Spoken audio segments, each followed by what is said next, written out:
Duha ka buno ang nangkon sang 15 anyos nga minor de edad matapos ni mangbangga sang isa man ka motorsiklo sakay ang tatlo ka mga lalaki. Natabo ang pangbuno sa sitio proper barangay Maninang Sapian, Kapisa mga taknalas 3:30 sang mag-aga. Ang biktima ang pumuliw sang sitio Mangtod, barangay Agdatakay Norte, Sapian, Kapisa. Samtang suspek ang ginkilala kay Renz Natalio pumuliw sang Bula, Mambusaw, Kapisa. Sa payag sa investigador sang Sapian Municipal Police Station na si Police Master Sergeant Louie Banati, ang biktima ang ginlagas niya sini ang suspek sakay sa motorsiklo kag ginkating sa karsada. Gilyon mga nagpundo ang mga suspek kag una nga ginlapusan sang biktima ang backrider sa suspek sang butong igo sa ulo. Gilyon mga nagpanaog ang suspek kag binuno sini sa makaduha ka bisis ang biktima.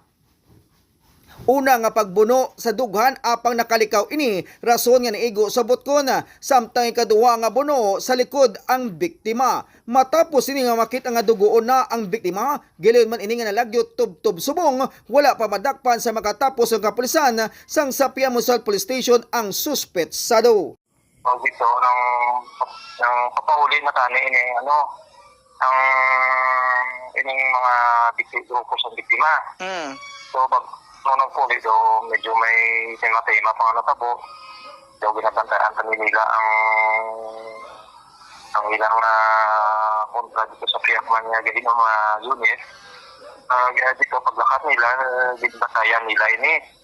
So pagbantay ka, umagi ni dugay-dugay ang kay papuli naman siguro ini sa Mambusaw.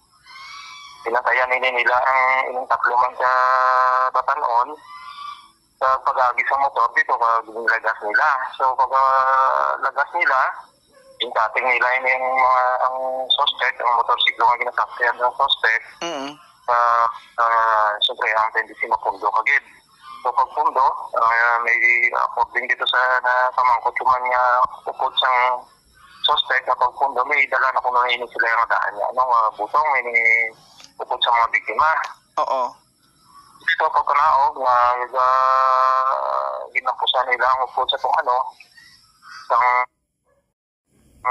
suspect suspect ginigo sa ulong backrider.